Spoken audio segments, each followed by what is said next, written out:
Hello and welcome to, well, it's sort of sunny, a little bit sunny from the storms last night. So welcome to our session. We're really, really pleased that some of you could make this today. We appreciate that you're all really busy. So we're hopeful that you're here because you're excited and really interested about what we've got to talk about today.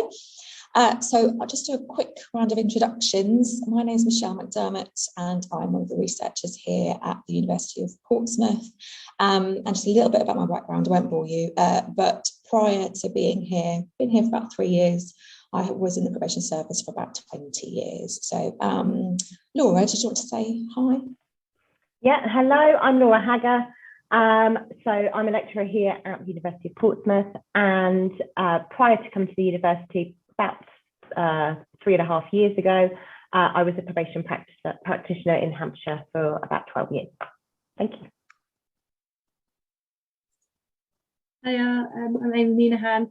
I have been at the University of Portsmouth on and off for about 15 years, and my background is in psychology and offending behaviour, and I've more recently joined the criminology department, and we're looking at, obviously from this presentation, the use of virtual reality in offending behaviour and practitioner research. Thank you, Amy. So, and thank you, Laura. So today, as Amy said, we're going to explore a little bit about how virtual reality and 360 immersive technology can improve risk judgments in probation training. And that's essentially the focus of our current research, which we are pretty much in the thick of things at the moment. It certainly hasn't finished. We've finished one condition at the moment. We may well be extending it. And we will spend a bit of time towards sort of latter part of this session exploring that and explaining a bit more about our research. But before we do, I'll just give you kind of an overview of the session. Really, what we're going to be doing within this hour, 40 minutes, because then we're going to give you opportunity to maybe explore some of what we're actually doing and ask some questions. But we're going to provide you with an overview of extended reality and the benefits to learning and development, because I'm not really sure about people who are on the call how much knowledge you already have of virtual reality. We're going to highlight the applications of VR and 360 immersive technology in criminal justice settings. So that's kind of just our background and context. And then we're going to really explore some of the examples of existing research from within the University of Portsmouth, many of which Amy has been involved with, and then really introduce to you our research around using these tools within probation training.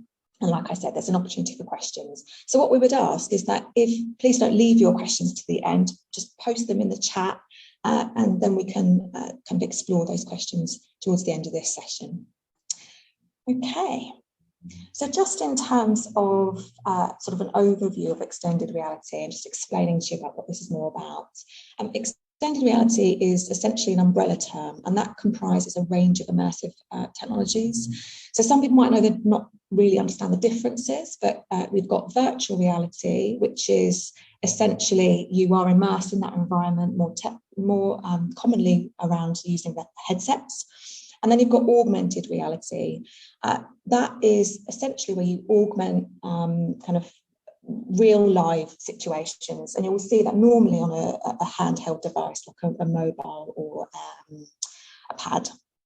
And then we have 360 immersive video, and again you would probably access that within a laptop or a mobile device. So extended reality is a rapidly growing field.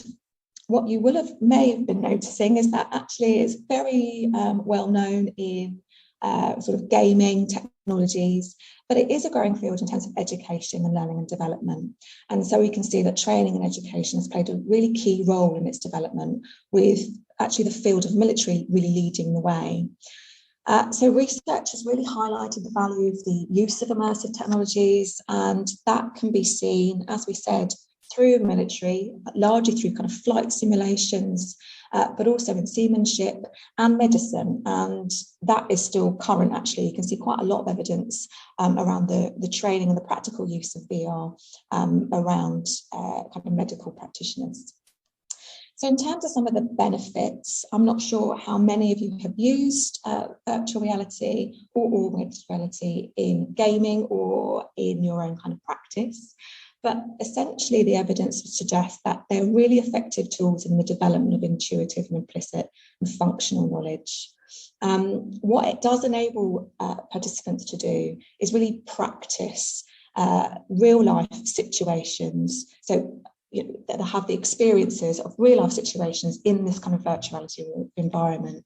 So you have the benefit really of being able to practice things in a really safe environment that's risk-free. And it allows them to kind of develop higher order thinking skills and testing that knowledge and understanding in those risk-free environments. What it also provides, and there are different ways in which you can do this. You can use virtual reality in sort of a group setting, or you could do this quite remotely, but it does allow immediate and delayed feedback to be provided through that simulation or by the instructor. So it can be done completely remotely, so it's just the participant and the virtual reality context, or it can be done with the facilitator.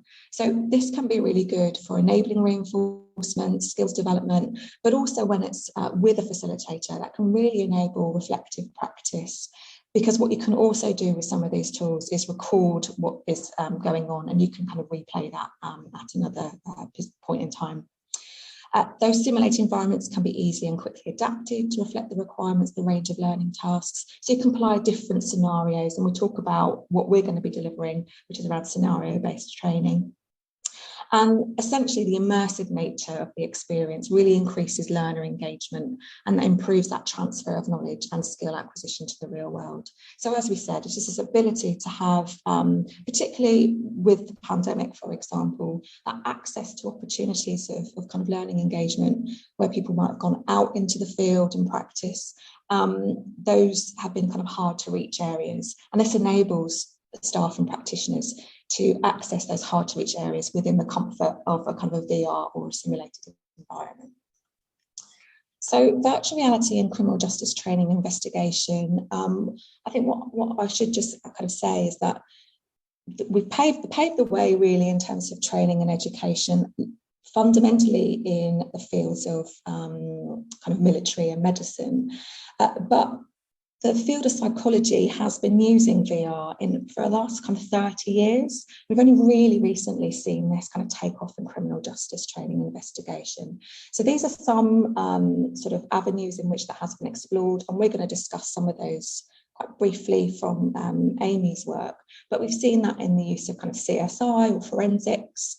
It's been used in police weapons training as well as domestic abuse training for the police. And kind of looking at the MO of how individuals commit burglary. We're going to focus much more on the kind of practitioner skills, building up kind of staff capacity. But I think it would be really interesting for you that it's also been used in offender rehabilitation. And as I said, a lot of this stems from the work from psychology of the last 30 years. And their focus has been on using VR or simulated environments to target areas such as phobias or PTSD, but also within sort of treating offenders or other individuals with kind of chronic alcohol misuse problems. So it enables participants to learn about the triggers, acquire coping skills to avoid relapse. So it sort of introduces the substance to them and then really brings in those high risk situations to help them kind of avoid that, but in those real life immersive experience.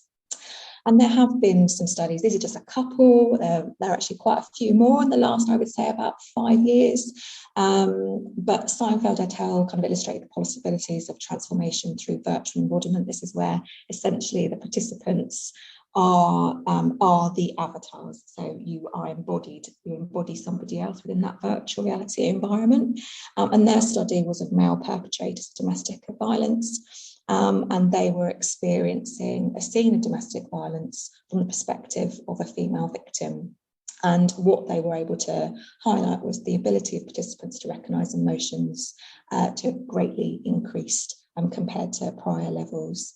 And we've also seen that from Tickner in terms of virtual environment for the treatment of offenders, where he used CBT approaches with juvenile offenders in the States. And found that much of what we talked about in terms of the benefits of learning and engagement and being able to kind of simulate real life high risk situations could be seen in that study. So Amy's just going to take you through now some of the kind of applications of this work within the University of Portsmouth research. Thanks, Michelle. So I'm just going to start by giving you a bit of a background as to how we've got to where we are now with this research, particularly looking into applications in the probation field. So I will take you back to some stuff that is maybe less than relevant to our research now, but hopefully it should give you a bit of an idea of, first of all, the journey that we've taken to get where we are now, but also to demonstrate that actually what we feel to be one of the most important things, in fact, the most important thing, is that when we're thinking about using any of these extended reality technologies, that they're actually done in an evidence-based way, and we can be confident that anything that we do add into either offender behaviour research or training, education, or rehabilitation indeed, is actually A, doing what we intend it to do, and B, having positive benefits for whoever it is directed to. So as I said at the beginning, my background is actually in offender behaviour research. So I started my kind of research career here at Portsmouth in about 1999, and I started off quite simply by interviewing burglars to find out more about things like their target selection decisions, their navigation of a property, but also the kind of journey they took from being from their first experience of burglary or of offending behaviour right through to kind of the time period after the burglary, in terms of things like disposing of goods, but also the kind of background as to why they were involved. So very much on the decision making, but also kind of external influences toward offending behaviour. Now, obviously, interviews were fantastic, but what we started to realise was that actually we could consider burglars in some way to be actually expert at what they do.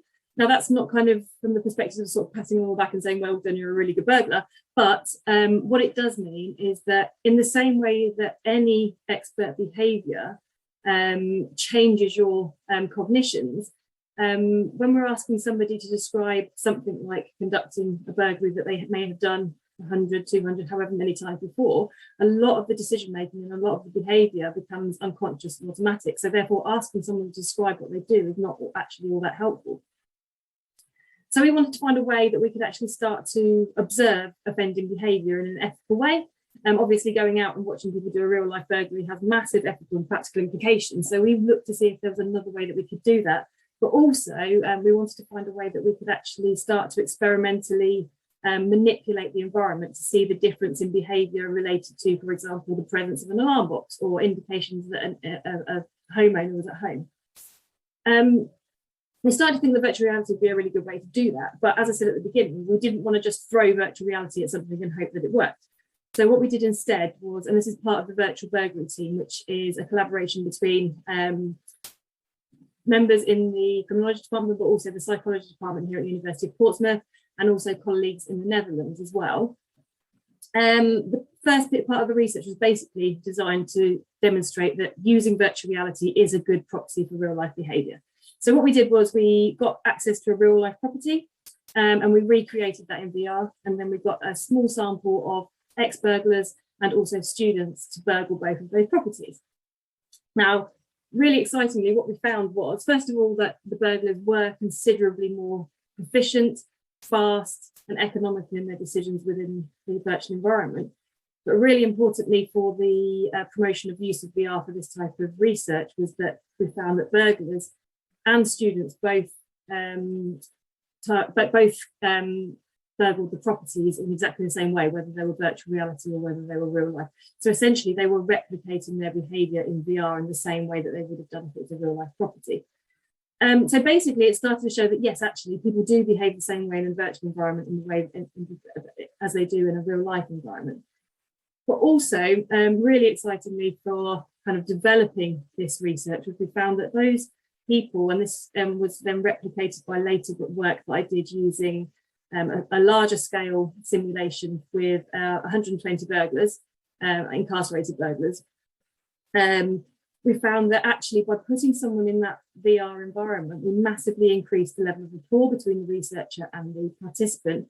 And we also gained considerably more and different information than we had in previous purely interview-based methodology. So kind of using that elicitation technique to gain a lot more information, and also information that was related rather than to memories of a previous burglary, to actually conducting that burglary right in front of you at that time. So some really exciting kind of applications of VR within this field. Obviously, there's endless applications within the criminal justice system, whether we're looking at offender behaviour research, but also with this kind of increased rapport and the comfort that people felt in being able to talk after having gone through this experience. We really felt that there was a massive field that we could work with on this one. Can I have the next slide, please, Michelle? Sorry, I meant to go and click and I haven't got it. So just as a really brief update on the burglary research, we've just very pleased to have gained some funding from the BHA Leverhulme grant to be able to advance this. Quite simply, we realised again that another limitation of the research was that quite often people don't, particularly young people, don't burgle on their own. They tend to be in groups or in pairs. And so that was again limiting our the information that we could gather from interview alone. So Michelle, if you wouldn't mind just playing the video, hopefully it will work. This is just our new, kind of a working concept of our new simulation. And basically what we're going to be able to do here, hopefully, is to have more than one person navigating the simulation at a time. And what we will do is get people to think aloud and talk to each other, kind of uncover their decision-making processes that obviously isn't linked to the conversations or the relationships they have with their co-offender.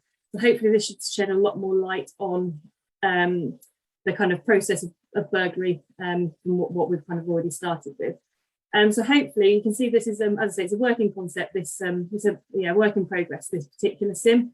But you can start to see the capacity to be able to create an environment that people can navigate around, and kind of we can observe their navigation and also hopefully decision making as they go around the environment. So yeah, you don't really need to see the upstairs rooms as well. As I say, I can see that some of them have gone a bit peculiar there. So let's go on to the next screen.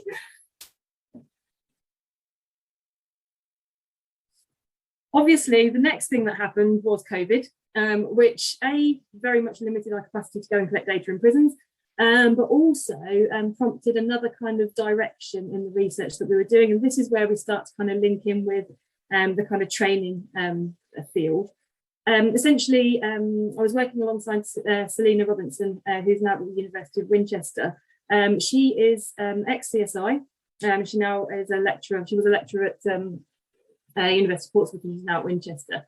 But we were talking about the concerns over the extent to which students would lose the capacity to be able to engage in practical workshops because of the social distancing and limitations on people kind of attending practical courses during COVID. So very quickly, and as a response to the problem, we created a simulated environment that allows students to navigate around a mock crime scene. So we replicated a real life crime scene that the technicians set up for us usually to use as a training tool. We recreated it in VR, and then we basically asked students to navigate around this room.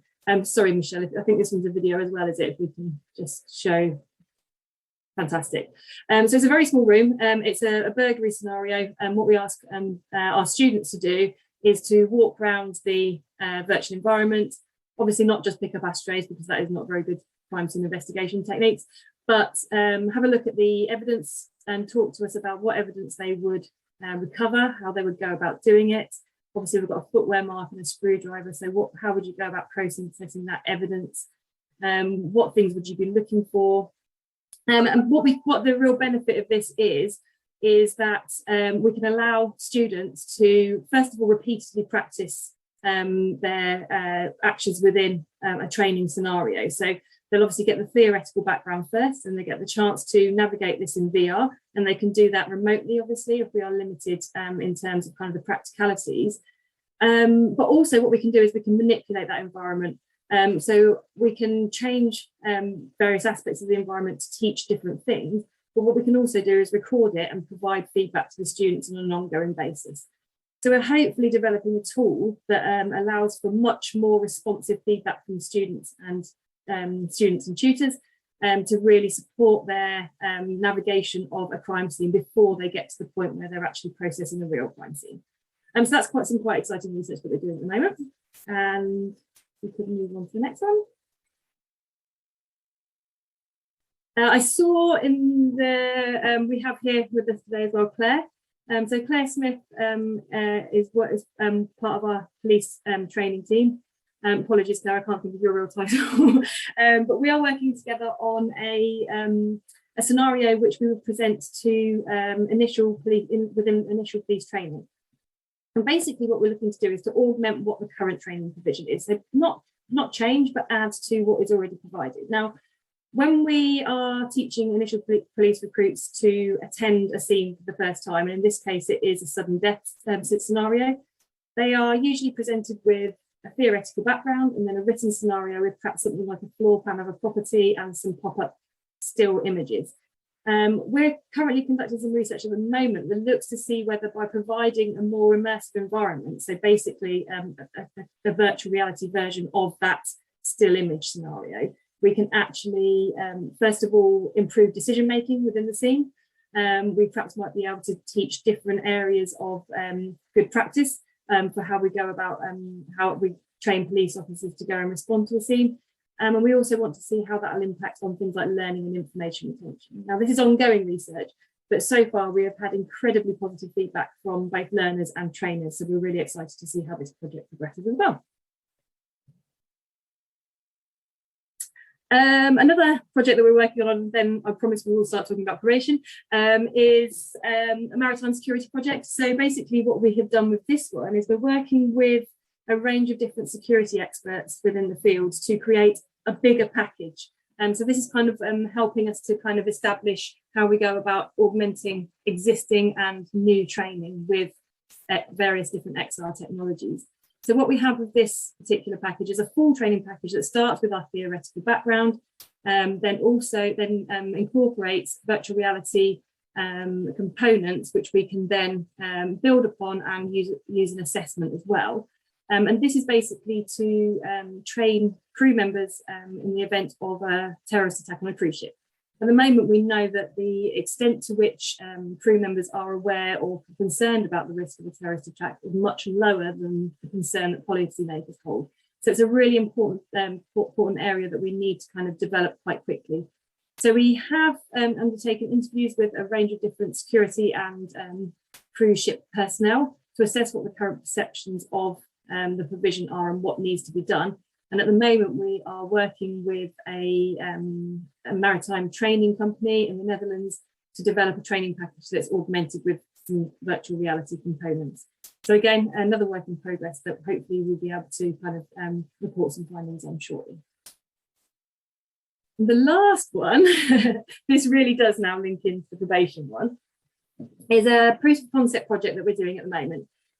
Essentially what we're looking at is whether and how we can go about using augmented reality to assess jury decision making within trials. So basically evidence presentation within trials. Now, obviously this is a bit of a minefield because of things like the admissibility of evidence and also the impact that different types of presentation of evidence is going to have on things like the way in which a juror perceives the scene, but also things like perception of guilt as well. So this proof of concept work is basically looking to demonstrate which of a number of different evidence presentation techniques impact on jurors' decision making. And so the way that we've done this is to present potential jurors with, so basically just a large sample of participants who could be eligible to jury duty, with evidence in a purely written form, and then with photographs, then with a 360 image of a real property, and then with a VR. Obviously different participants for each condition. And then we're asking them to do things like recall evidence. So in this particular scene, we might ask them to remember whether the curtains are open or shut, or how many books have been thrown about on the floor. So there's a number of different things, and also things like can you assess the size of the room? So estimate how big this room is, estimate the distance between the television and the window, for example. And in this way, we can hopefully get a good idea of the extent to which the visual presentation of the evidence impacts on how jurors perceive, but then also whether having more kind of immersive and more impactful visual images might impact on their decision making in terms of the guilt of an offender.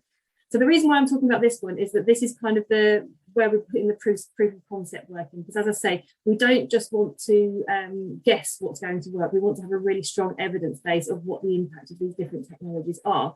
And this is going to be really important for our making sure that our probation training package is evidence-based, effective and appropriate for use. So I will just quickly, if it's all right, if you wouldn't mind just sharing the 360 of the burglary, Michelle, if you're able to. Have you got the link, or do you need me to put it in the chat?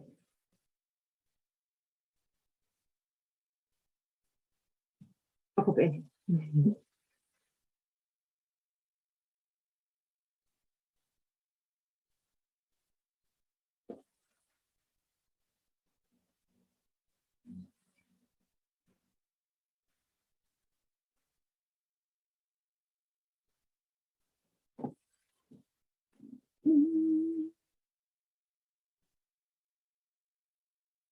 Okay, so this is basically our 360 version of our burglary.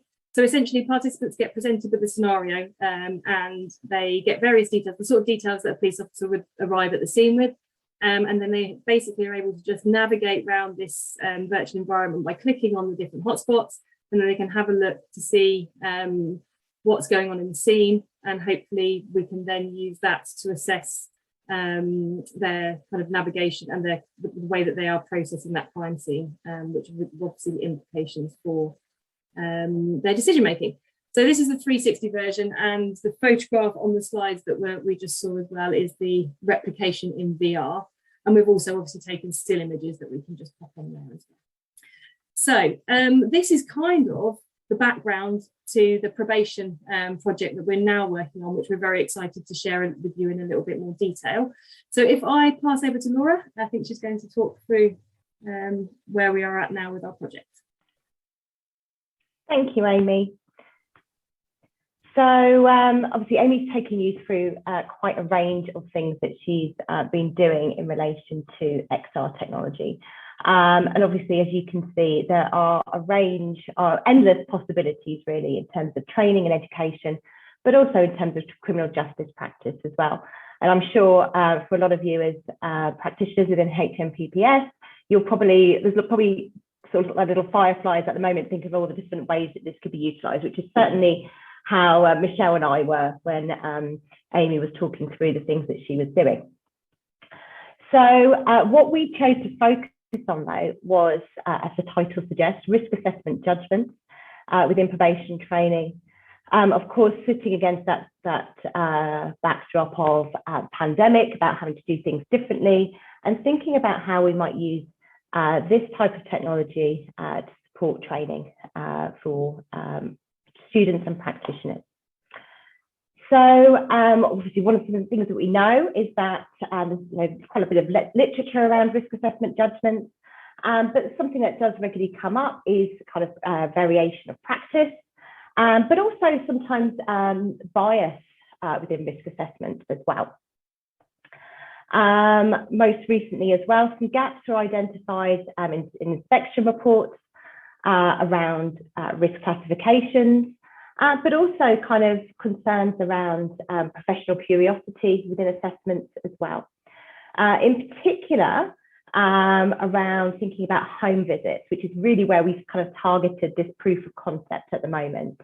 So as you'll sure be aware, HMPPS issued a home visit policy framework, which really highlighted the need for practitioners to have support around the use of home visits.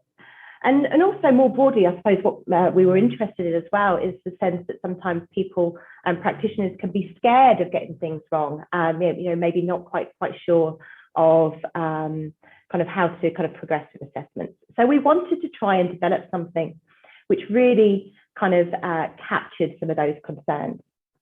So we've decided to focus on home visits.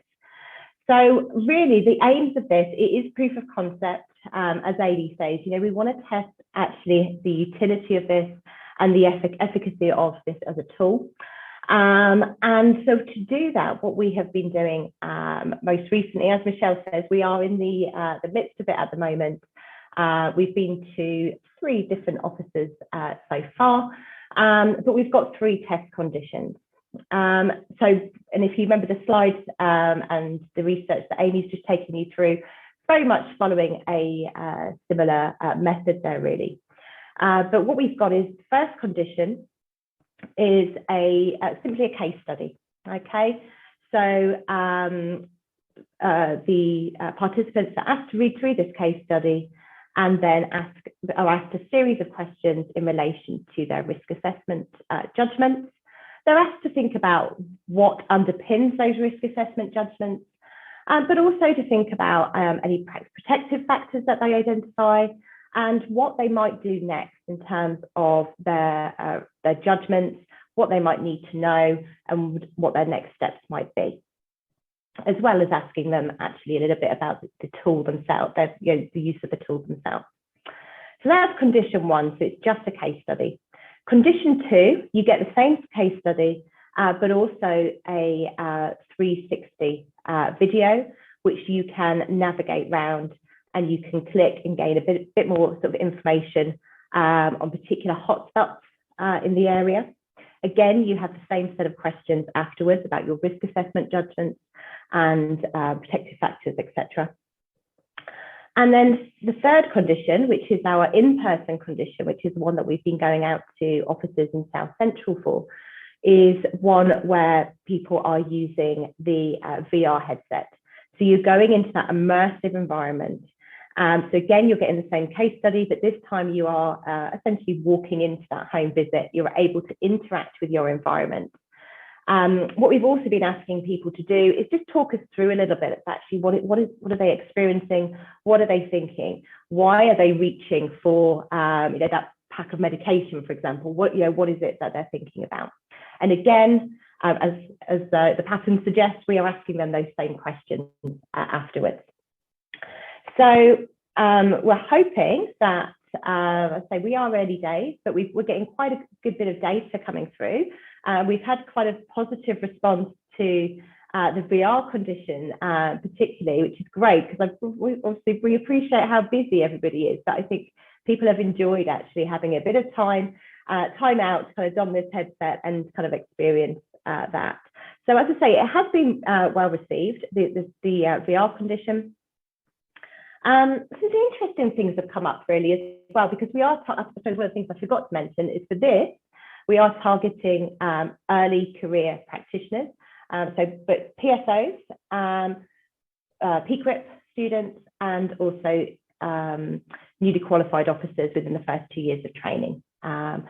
So what we've been finding as well is that particularly for new starters, for PQIP students, they've actually enjoyed having a bit of a sort of safe space really to kind of engage with a home visit environment, to think about what they might be looking for. I suppose I was thinking about it earlier, and I think I remember when I was learning to drive, some places had a sort of simulator that you could do first of all, and I suppose it's a very similar concept. Before you're going into that environment, people were talking very much about how they were feeling nervous about those things. Certainly, something I can reflect on and remember in going into certain places. But actually, as for people who were doing this initially, actually that was kind of taking over some of their decision making, and actually having a safe space for them to sort of practice, if you like, sort of moving around someone's space was useful for them. Also within that, though, kind of obviously we are looking at risk assessment judgments, but within that we also really want to unpick what people are considering around protective factors, and also look for kind of evidence of bias as well within those sorts of things. So we think there's a great deal of opportunity really to continue to develop these tools so that there is a feedback mechanism within that. There's opportunities for discussion and certainly then opportunities for that learning. So as I say, we are hoping tentatively, no, I think we are definitely over the summer. We think going to be able to kind of be in a position that we can publish the findings of this. And of course, that the findings of that are then going to set the scene for where we go next with this, because we're really hoping that there are lots of opportunities ahead.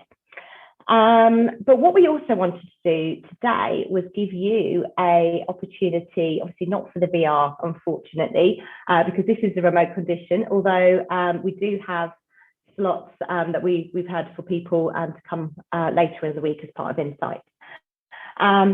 But what I'm going to do is pop in the chat, which I lost the chat for a moment. I'm going to put a link in there, and that link is going to enable you to go into condition 2, essentially. So that's 360 video. Now, what you'll notice when you first go on there is you're going to be presented with a door, and you'll see there's a little eye icon. That's going to give you the case study of this particular case, and then you can go on into the property itself and have a look around and have a navigate around. So what we'll do is we'll give you a few minutes actually just to have a little play, and then it'd be great to hear kind of what you think about it. If anyone's got any problems getting into it, though, do let me know. And I'm just going to pop that back in just because I can see someone's joined recently as well. So if you've just joined us, if you want to click on that link and have a little look round.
So I can see a few of you have started to come back in. You've started to respond in the chat, which is great. Thank you.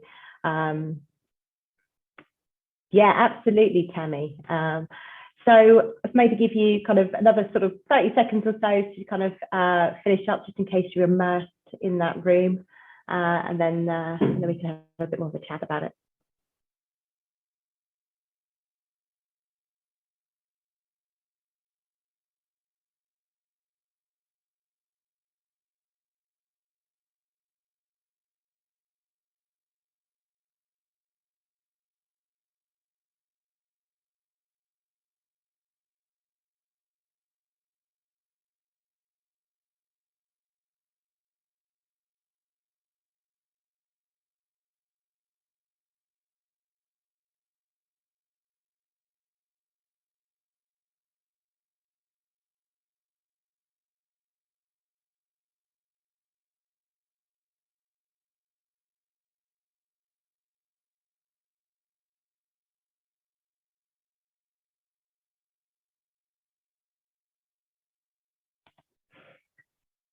Lovely. Thank you for your responses in the chat. I'm having some chat box issues for some reason, but but it was interesting as well, because I could see, Gemma, you've sort of said you've worked on something similar, and it sounds like a lot of you can kind of see the sort of potential for that.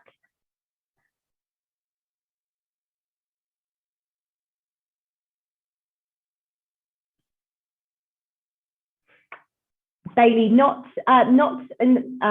sort of taking you through the condition itself, but what we would be, if you were doing the condition, what we would be asking people to do is then tell us a little bit about the risks that they identify, protective factors, those kinds of things, and kind of their next steps, really.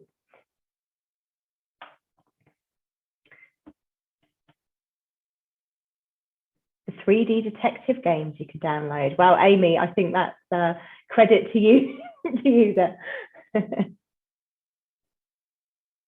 Lovely, thank you.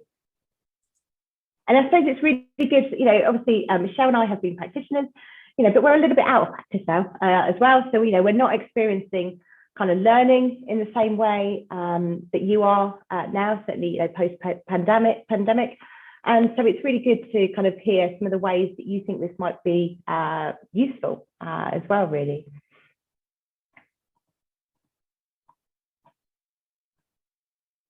So does anyone have any questions at all about the things that we're doing?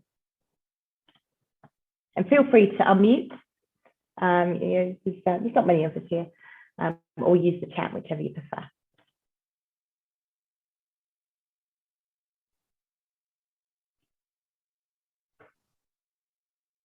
I suppose it's just nice for us to see some of these comments, because obviously we sit here, devise the case study, create this sort of package and think it's all right.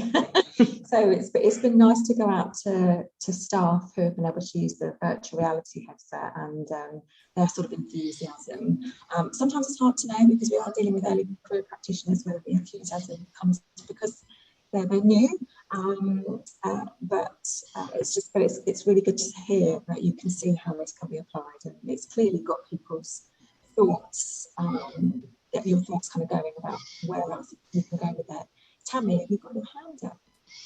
Yeah, just really interested to know kind of what guidance goes along with it, because I can see lots of hints there that could open questions and drive kind of professional curiosity.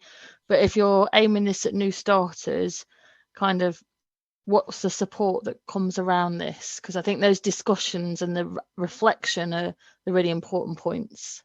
Yeah, so that's a really good question, and those are some of the things that are certainly coming out of our early findings about how some people might feel this is a really good tool just to use remotely, so it's just them with the immersion experience and not with the facilitator. But actually what we're finding is actually having a facilitator there would be really helpful to draw out some of those points.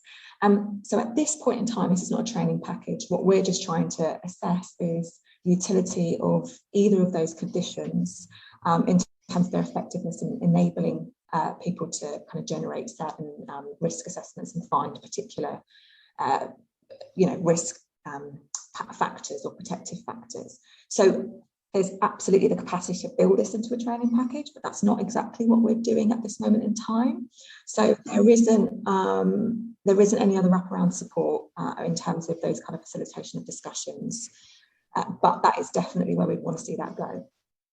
Yeah, because I can see it having so many applications. Me and a colleague used to talk about being able to do something like this, and I think domestic abuse, like I said, firefighters who are going in, setting smoke alarms, I think safeguarding checks. You know, I've read books about people who've been saved by someone who came to replace locks in the house, and all those sort of applications of it. I think it's incredible. Yeah, well done. There are so many applications. We're trying to keep it, just for the proof of concept, to keep it as small and realistic as possible so that we can then expand it. And we've been having some conversations with sort of the head of PDU about, you can't have too much of a good thing as well. So it's about really targeting it to where it should go, is best placed. Yeah. Thank you, Tammy. We've got some other questions in here.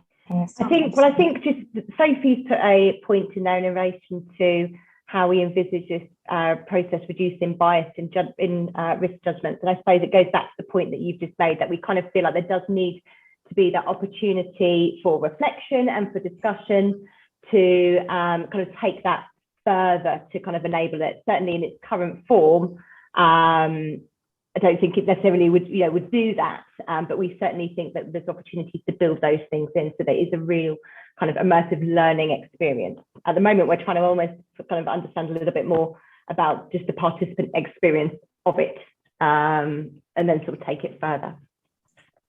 I think we have been quite pleased when we've been, because obviously it's been the three of us who have been facilitating the VR condition, so the real life condition. And we've been really pleased to, again, it's very similar to the kind of findings we found with the burglars, with people being really keen to talk about what they saw and what it meant for them. And then obviously that does then open up massive opportunities to praise or to dig into a little bit more about those risk judgments that are being made, perhaps, and that probably would be the real selling point for that. But the nice thing is that although it might be a more natural kind of conversation to have in a real life condition, so the VR condition, or sitting within a room, all of the different conditions can be recorded, and a tutor can then provide either oral or written feedback, again, to hopefully start to facilitate those same sort of conversations about decision making, which hopefully should address some of those issues.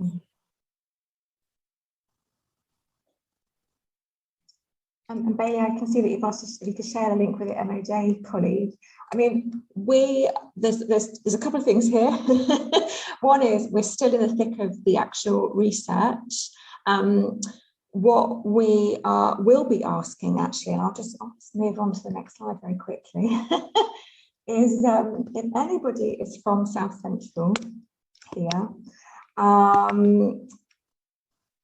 or knows of people in South Central. At the minute, we've only got approval for South Central, but we are hoping that we will have this for kind of wider distribution across the country. But we're still looking for participants for the first and second condition, so the condition that you kind of just experienced, basically. There is absolutely a survey attached to that. That will have, once you go to the QR code or you click on that link below, it has a series of questions about their sort of experiences to this point, as well as their sort of training around risk assessment and home visits. Then they go into either the case study or the written vignette, or the immersive 360 video. And then there's a series of questions afterwards that we're asking about what they've observed, what's their kind of judgment, as Laura kind of pointed out. But we do need participants for that. So what I would say is please don't share the link widely that we just gave you as practice, because we want participants that obviously, if they're not within kind of this criteria, so they're not PSOs, they're not PQIP learners, or they're not newly qualified officers, we're absolutely fine with that. And we would appreciate any kind of wider feedback from Ministry of Justice or HMPPS Central colleagues. That would be great. But if you do know anybody in South Central, or you are from South Central yourself and think that you meet the criteria, or know people that do, please scan that QR code or share it as widely as possible to get to the participants that we need. But like we said, we're really hopeful that we will get the approval for the nationwide survey at the end of the month, and look out for that hopefully in your leaders bulletin. Michelle, would you mind just copying and pasting the link into the chat box as well? Yeah, I can do that, can't I? Yeah, I can't do it because it's no, that's fine. Got it.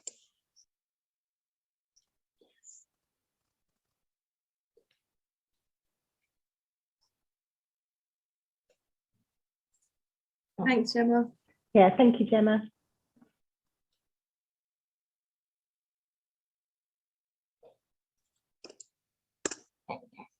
Perfect. That's lovely, thank you. I mean, so that has really, for us, kind of brings us to a close. And it's just about whether or not you have any other kind of questions, really. This is recorded, and I imagine that's going to be hosted on the HMPPS Insights website. And we do have slides that, if you wanted those, we'll also ensure that they go with the recording. But if there's any other questions, we're still here. Yeah, that's fine. We've got everybody's email addresses, so we should be able to get that sorted for everyone. Well, thank you very much. Thank you very much. I really appreciate you listening. Yeah, thanks everyone.